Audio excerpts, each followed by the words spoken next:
Good evening. My name is Thurman Greco, and the name of this program is Let's Live with Thurman Greco, and it's coming to you from Channel 23 of Educational Television in Woodstock, New York. And then it will be coming to you from Let's Live with Thurman Greco on YouTube.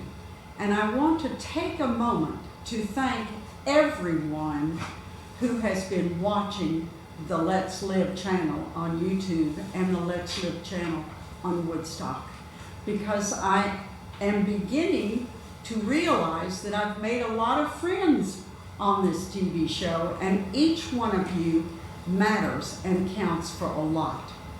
This evening, I am also coming to you in the thick of the Omicron illness in our community, and my guest, who was probably willing to come tonight, I asked her not to come.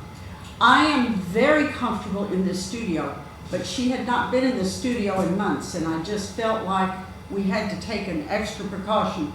So I'm going to be doing a Reiki session this evening called Reiki for a Healthy Back.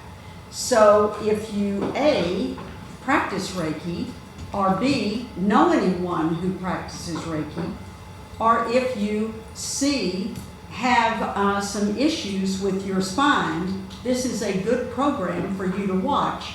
And if you're seeing it here in Woodstock, it will be a few weeks, and then it's going to be on the YouTube channel, and you'll be able to watch it over and over again until you actually learn how to do it. And in the meantime, when the weather gets better and when the Omicron problem has diminished somewhat, Karen will be joining me and we will repeat this channel. But it's not rocket science to learn how to deal with spinal problems with Reiki. And so that's why I decided to go ahead and go with it. And I told Karen we'll do it in the spring, but let's have one this evening in which we use a little imagination. So when a person, if you are a client and you're going to a Reiki practitioner and you have issues with your spine, there are things that can be discussed. And if you are a Reiki practitioner and someone comes to you and they are in back plane, then there are some things that you need to do. And when somebody comes to me, to my table, and they have some issues with their spine, the one thing that I really do is, the first thing I really do, is I try to find out where the pain is. And I have a whole list of questions that I ask each person who comes to me with spinal problems. And these questions that I'm going over this evening are found on page 19 of the Healers Handbook, Wellness for All. So the first thing that I ask them to do is answer a few questions. And the first question is, how long have you had this back pain? You know, some people come to a massage therapist or a Reiki practitioner or whatever, and they've had the pain for 3 days and it's so terrible they can't stand it. And others have been living with this pain for a long time. So, you know, you want to know how long have you had this pain, and you want to know when did it begin. Very often with spinal issues, the person will relate a specific moment when the back pain began. And what they will do is they will say, I stood up and I turned, and when I turned, I knew my life would never be the same again. The pain was so intense. Or they will say something and you'll know, okay, this is when the problem became painful. And then you're going to say, is it a constant pain or is it an intermittent pain? And what makes it constant and what makes it intermittent? I do know that I have some spinal issues that are dependent on a position that I may be in. They are dependent upon how I may be sleeping.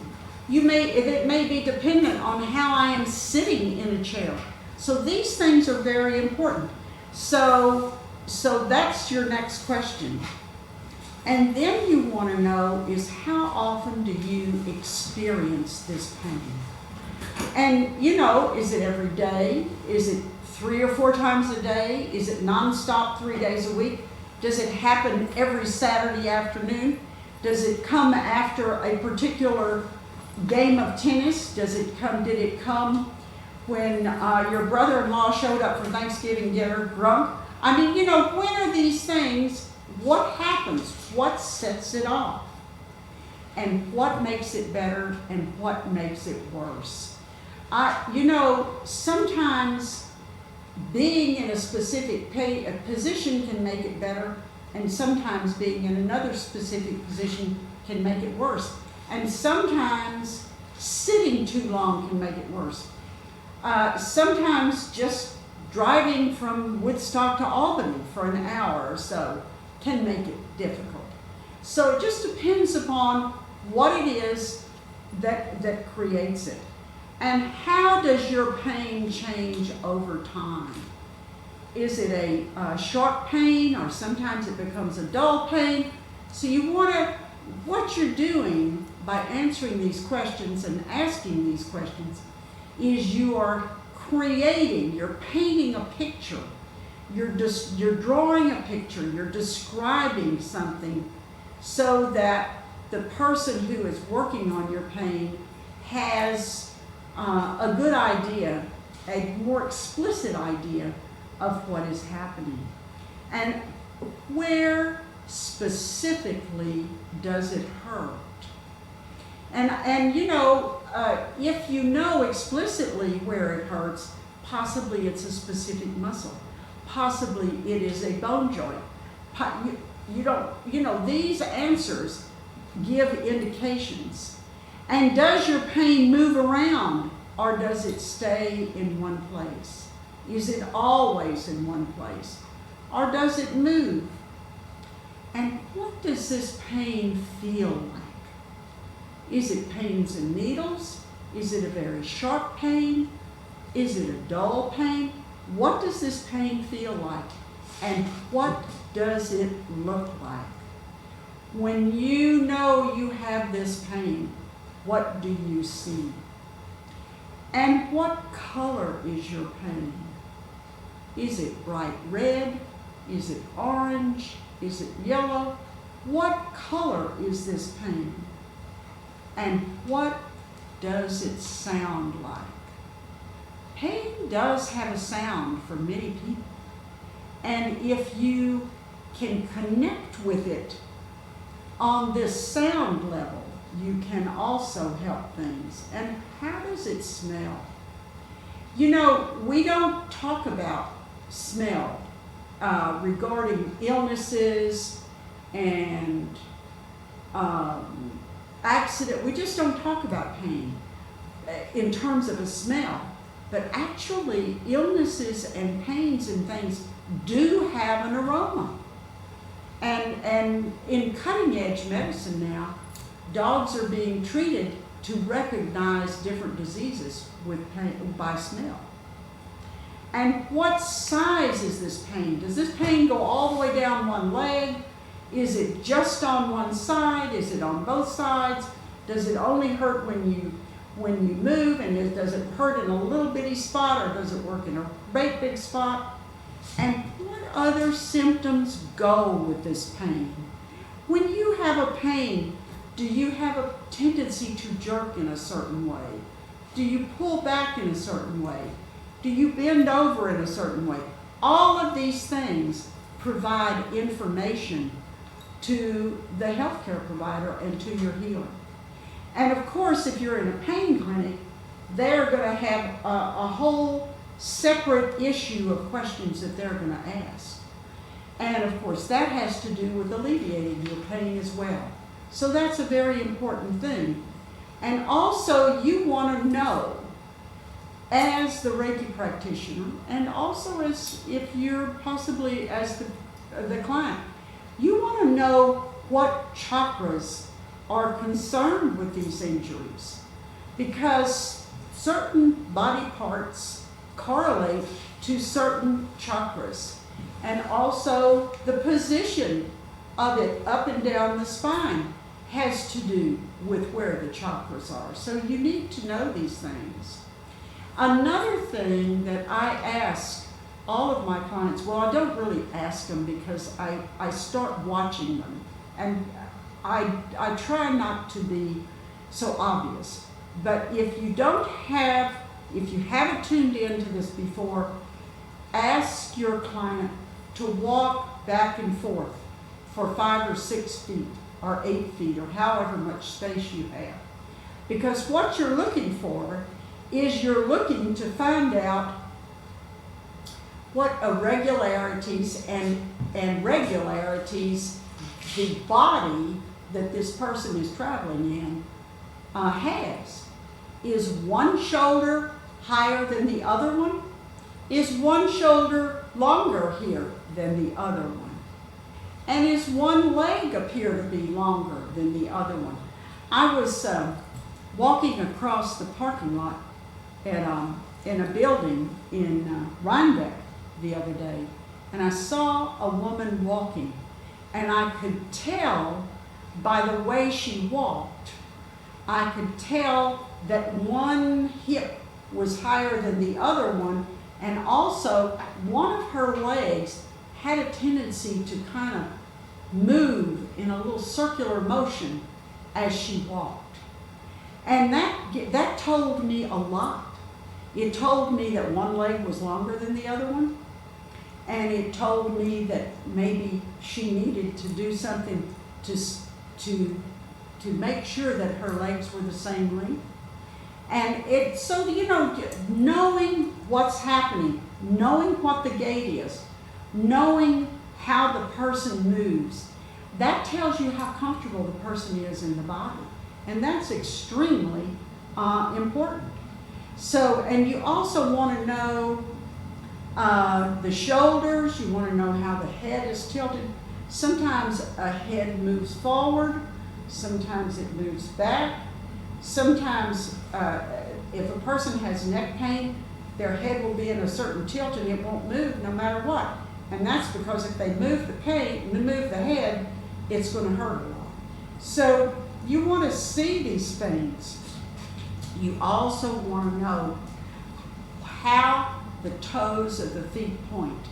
Because if the person's feet are pointed outward as opposed to straight, you've got some issues there too.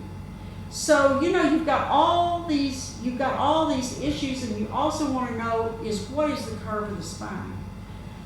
If you have a spine that is curved in something that is kind of more of a curve than what you regularly see, then you may have some back issues there.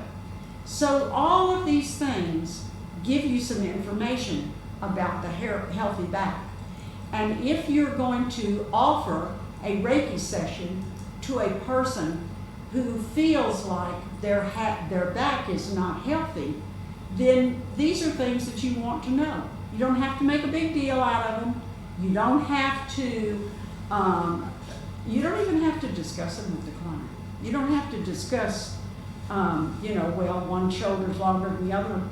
And I am in the habit now that when somebody comes in and they're coming to my table for a Reiki session or a reflexology session, I notice when they walk in the door. And I notice, what's balanced and what isn't balanced, and what's working and what is not. And of course with Reiki, we don't do, or I don't do, an awful lot with posture.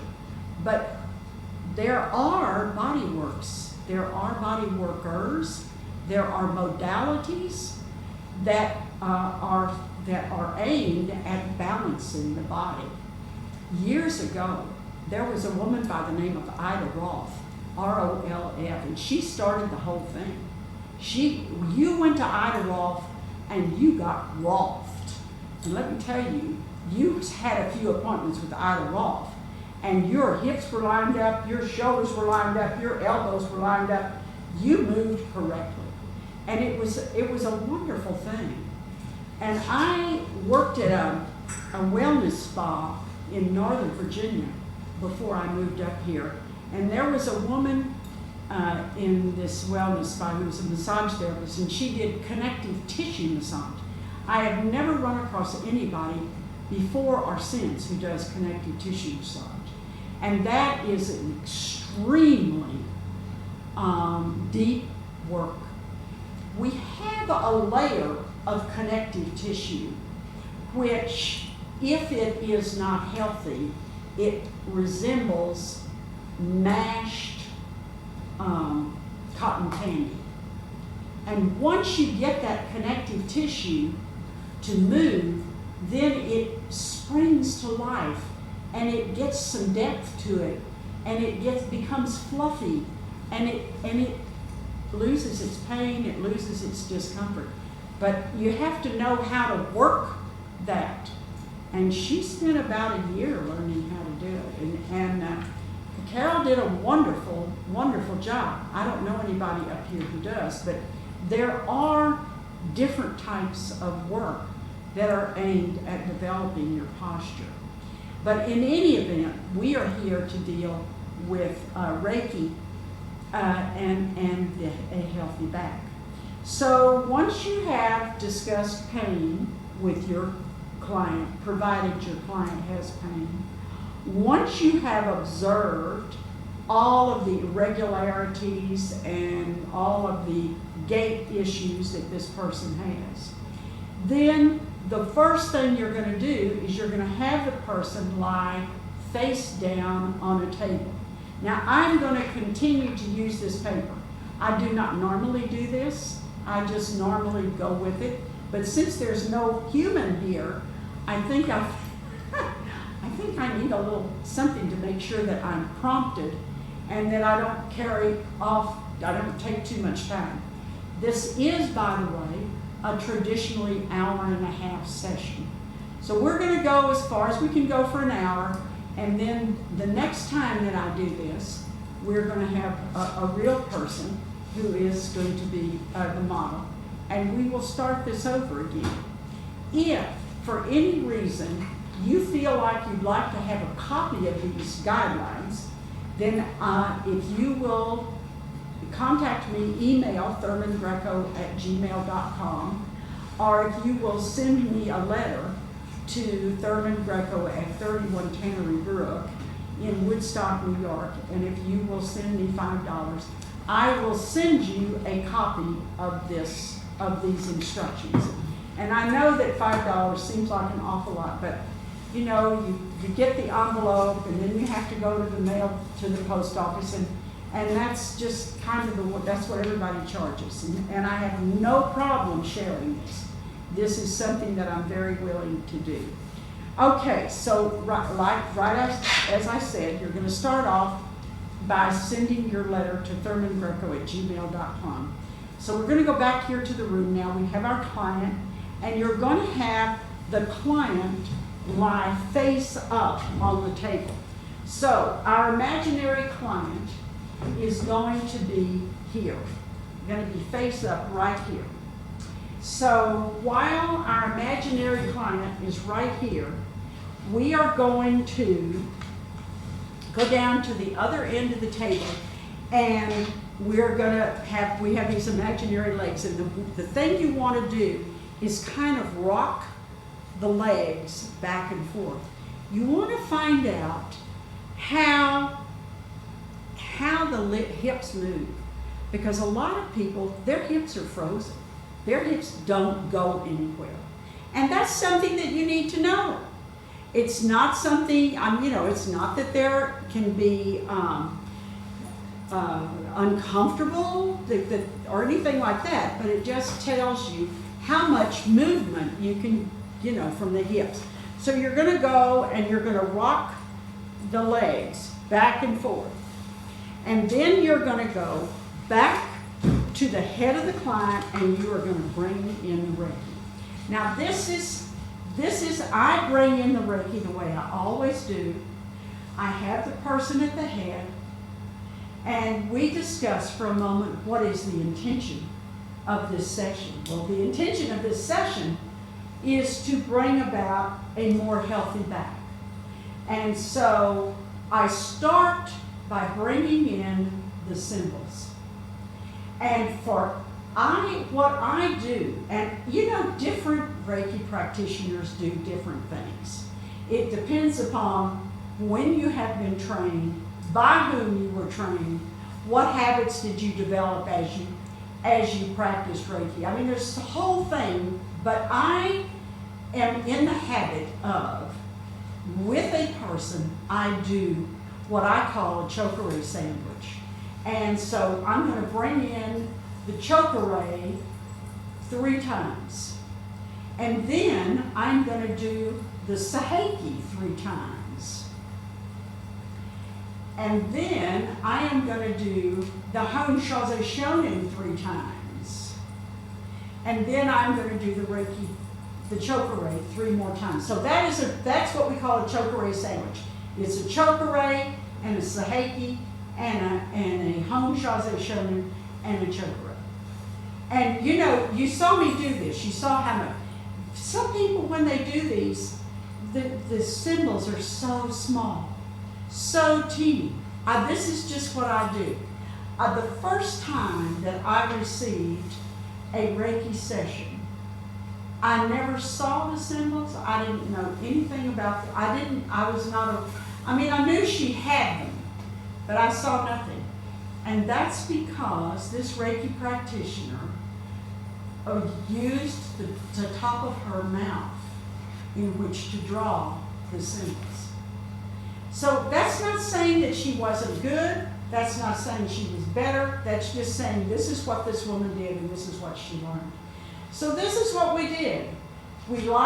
Person is face up and you're going to bring in the Reiki symbols and you're going to place your first position will be the shoulders. And you have a choice. You can hold the tops of your shoulders this way, or you can have the hands, the fingers down and the hands up. But in any event, you are going to have that position for the shoulders. Now, I like to hold my sessions for 5 minutes. But that depends upon a lot of things.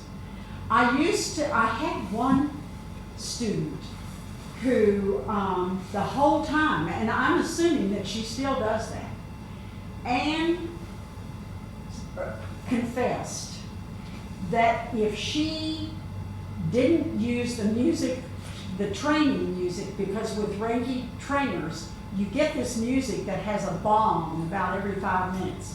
And every 5 minutes she would change. If she didn't have that music that gave the bomb, she would never change the position. That's just the way she was. When she was doing Reiki, that's how it went. So this is what you do. You're going to be here at least 5 minutes. This is the first session, the first position, and this is how you're working. You can hold the hands so that it's at the top of the shoulders. You can go out to the ends of the shoulders and work it, but it doesn't matter. It's just whatever works best for you. Now, you're going to slide your hands. This is the first position, and this is at least 5 minutes. And now you're going to slide your hands under the client's back as far as you can so that the palms are resting next to the spine. And you're going to slowly work your way up the spine. And you're going to focus on releasing the toxins on the spine. And just picture these toxins coming out of the spine and just going out the left foot. That's what you're going to do. So what I like to do, my clients, by the way, are covered. I have the person under a blanket and I have them feeling, it's like when you go get a facial. I have them feeling very, very comforted and very supported and just really in a wonderful situation. So here's what we do. You go down as far as you can. You have your head there. You're going to slip your hands under the spine, and you are going to slowly bring your hands along the spine all the way up to the back. So you're going to slide your hands like this all the way up. All the way up. And as you do this, you're going to be releasing toxins under on the spine. And you're going to be releasing them. They're going out the left leg. So you come all the way up to the neck, all the way up to the occipital ridge. And this can take you 5 or 10 minutes. Take your time. Work with each spine, each spinal vertebrae as you go up the spine. And now I'm going to go to the right side of the client, and I'm going to place my left hand palm up under the occipital ridge and the right hand under the sacrum. And I am going to hold this position until I feel the energy moving down the spine, or I feel the energy moving down the muscles along the spine. Hold your left hand under the client, so you're going to position yourself on the right hand. You're going to place your left hand palm up under the base of the neck, and then the right hand under the sacrum. Now, if you have trouble with this, go to the other side and put your left hand under the client's sacrum and use the choke array with your right hand over the sacrum to open the area. So this is really simple. So what you do is you're going to hold your hand under the client's sacrum and you're going to do the choke array. Now it says here that you're going to use the choke array symbol with your right hand over the sacrum to open the area. Now I'm going to tell you something right here. Many people, most people, when they offer Reiki to a person, they are going to have a hand above or a hand below or whatever. I go right underneath the sacrum, right there, and then we're right there on top. So that I have the hand underneath and at the top. And you're going to hold it. You're going to hold this session until you feel the toxins moving around. Now you're going to go back to the top of the head and using your magic sword, place your hands under the occipital ridge of the head. And here you're going to work for 5 minutes. So you've seen already in the very few minutes, you have been working the spine, and now you're back at the occipital ridge. And you're going to hang in there for at least 5 minutes. And you know, when you do Reiki for a healthy back, and you go to a part of the body, here you are, here, we're under the sacrum, and we're like this.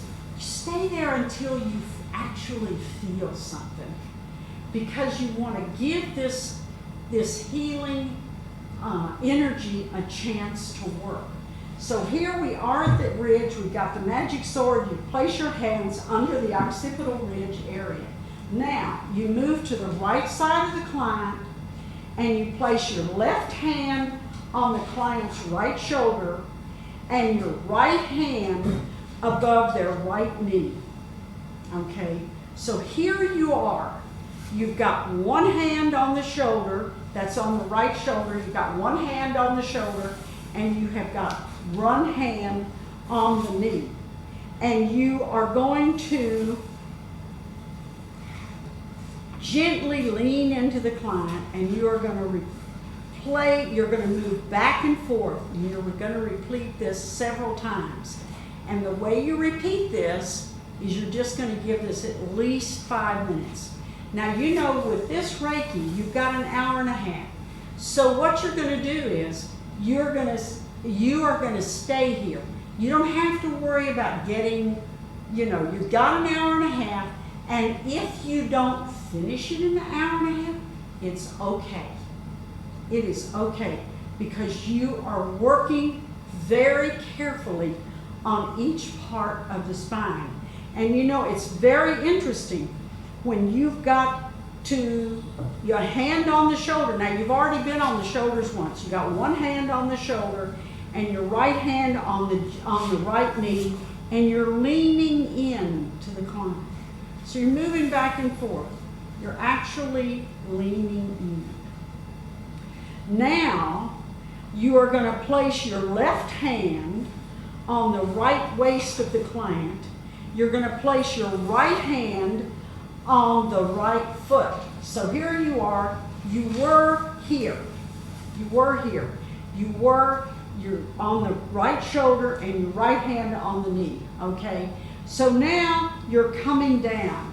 You've got this left hand and you're going right here to the foot. So you've got your left hand on the waist and the right hand on the foot.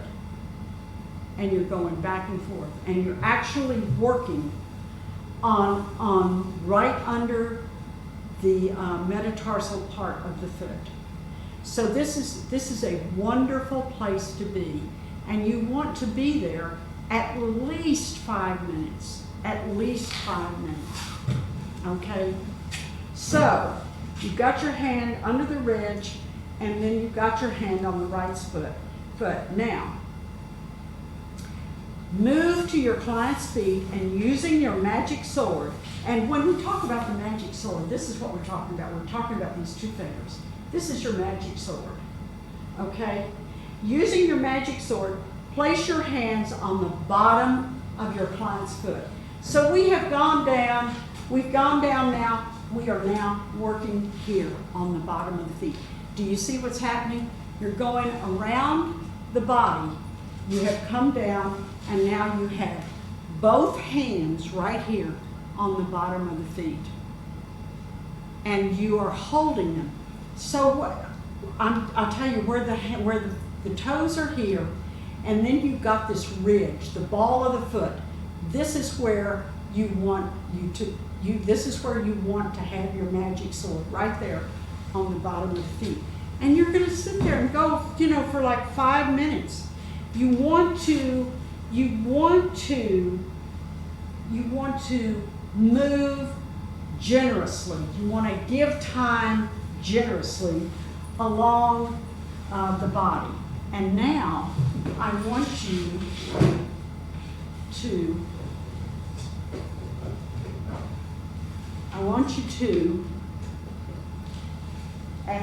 now that you're at the feet, I want you to work the spine of both feet.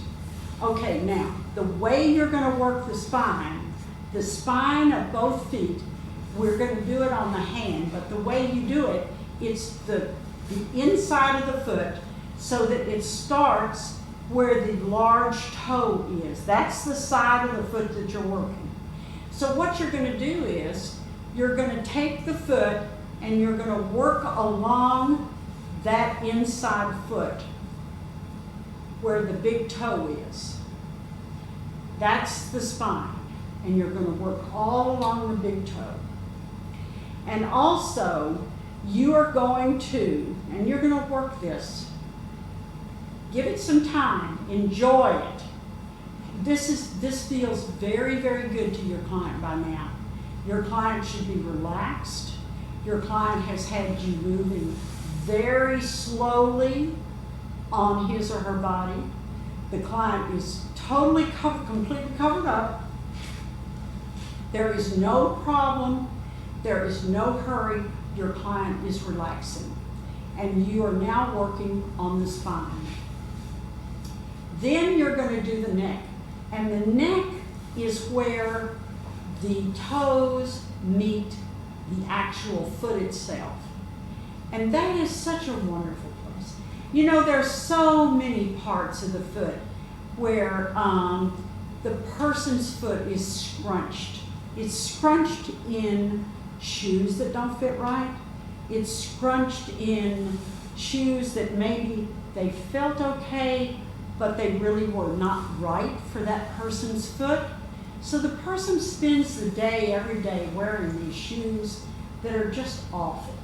So if you have this person on a table and you are working where the foot meets the toes, you are offering such a luxurious moment to this person. It's so important. Try to spend 5 minutes just on where the toes meet the foot. Just don't even worry about it. You have got time. That's the one thing that's important about working for a healthy back, is you are not in a rush. You are here to give the person the time that he or she needs to begin to heal. That's really what you're doing. Okay, now, so you're working the neck and you're going to work the toes.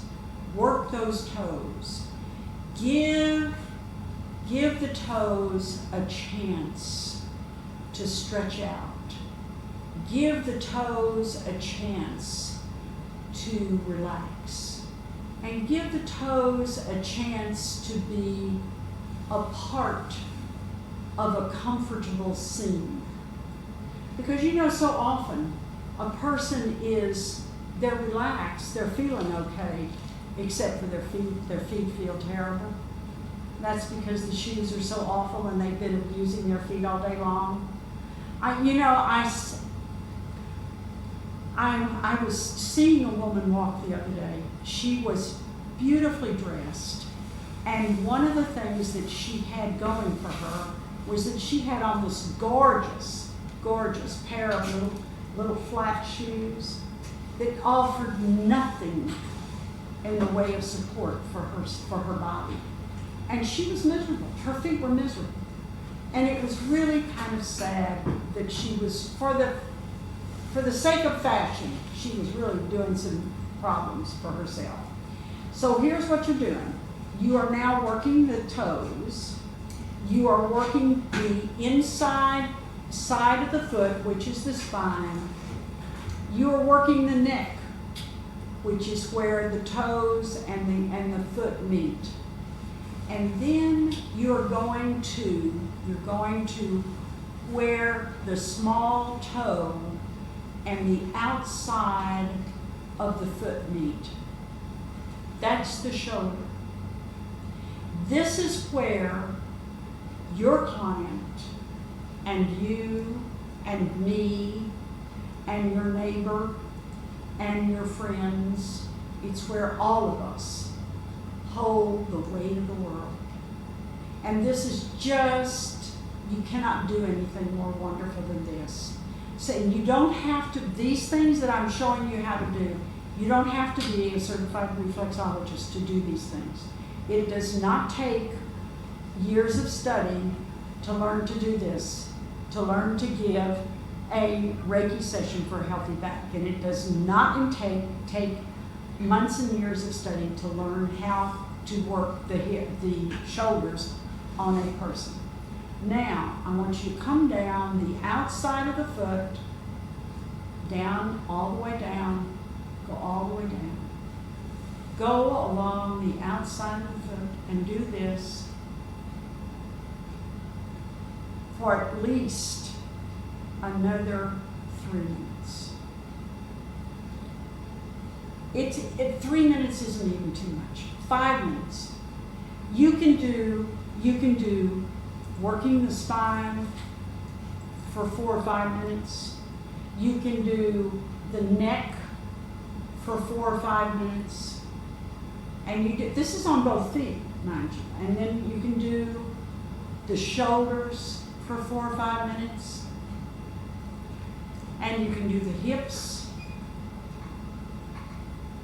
You're just coming around the foot. You're just offering. Okay, now, you're going to move, now that you have you have this, the feet are all relaxed. You have got the person relaxed. You have got the person healing now. This is working on the spine. You're going to move back to the head of the client, and you are going to apply 3 Reiki. You're going to apply 3 Reiki positions on the head. And one of the things that you do when you apply the 3 Reiki positions on the head is that you actually cradle the head in your hands. And you hold that position for 5 minutes.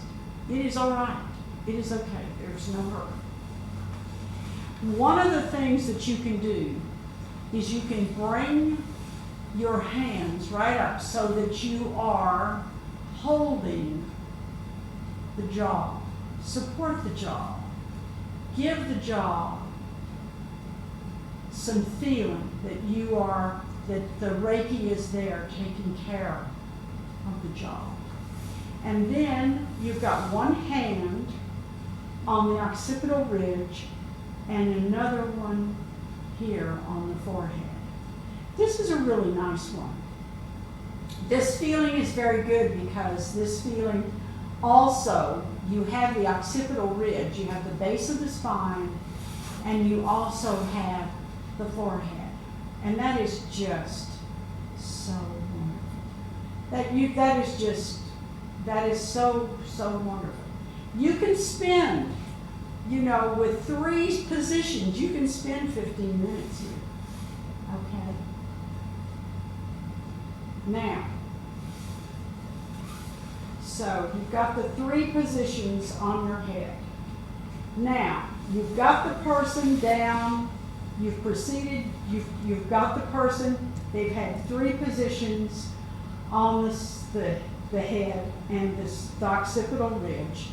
And you are now going to proceed down the spine. Okay? So here's how you're going to do it. You are not going to turn the person over. That's something that we don't do when we talk about working the back. What you're going to do is you have a person here lying face up. The head is here. Okay, so you're working at the top of the vertebrae. You're working the neck. Okay, you're going to go under, right there. Your hand is right there, right at the base of the spine. And then you've got your other hand covering. And that's 5 minutes. Right there. 5 minutes.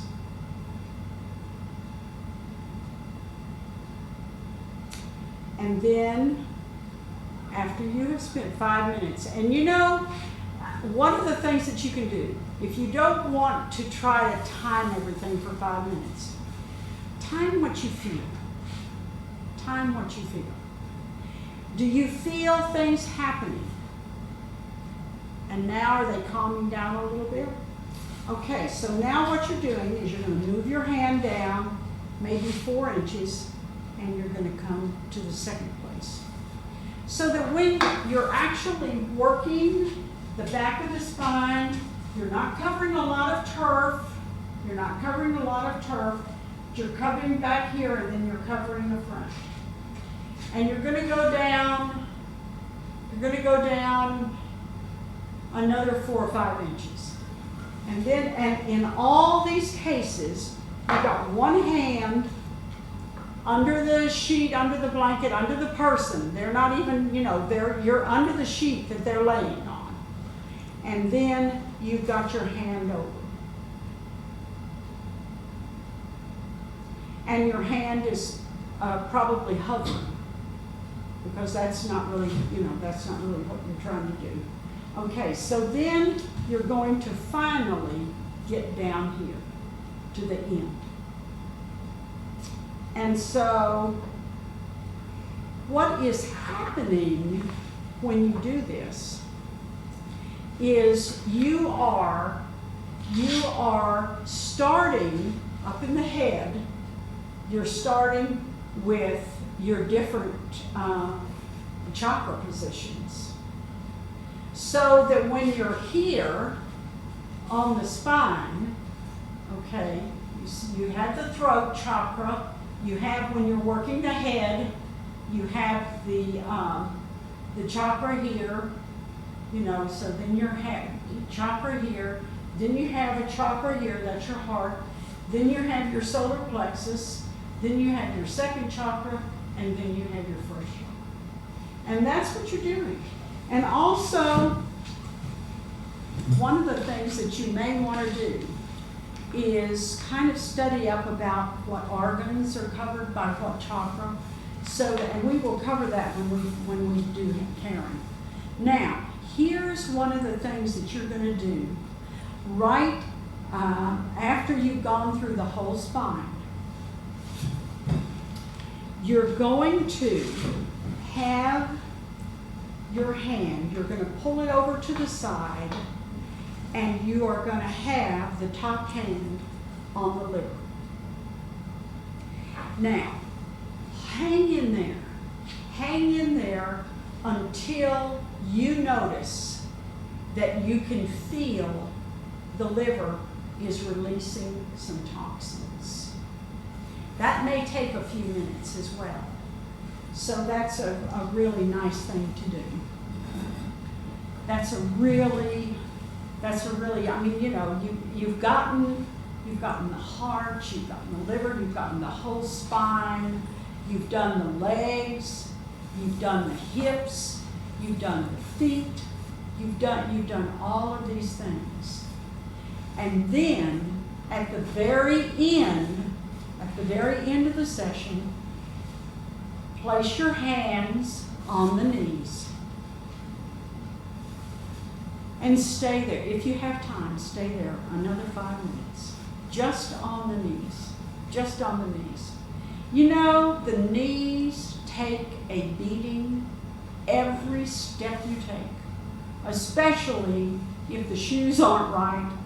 They just, you know, and we walk on concrete and we talk, you know, it's and many of us, our knees never complain. And so you're going to finish the session with the hands on the knees. And then, after you have finished with the knees, you're going to go down to the feet, and you are going to cup your hands on the heels of the feet. So you've done the knees, and now you've got your hands on the heels. And while you have your hands on the heels, you're going to bring your thumbs up and put them right under the ball of the foot. Such a wonderful thing.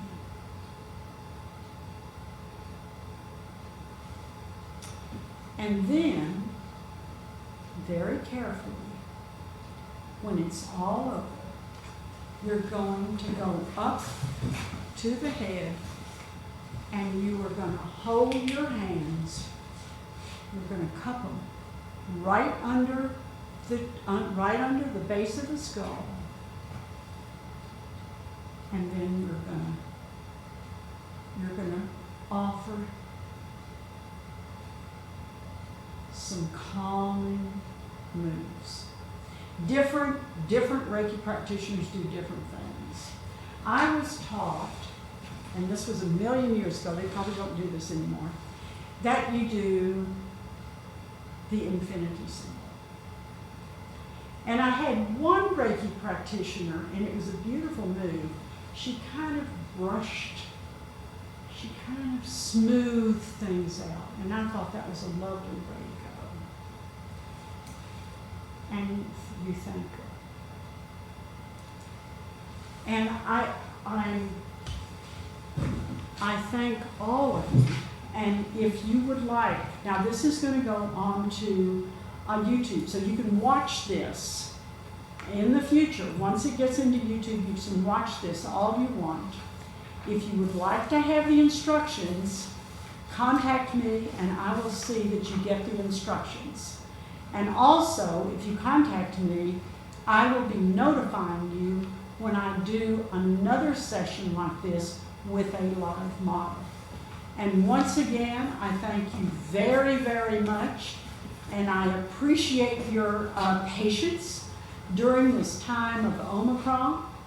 And I look forward to having you visiting the Let's Live show in Woodstock again, and the Let's Live show on YouTube.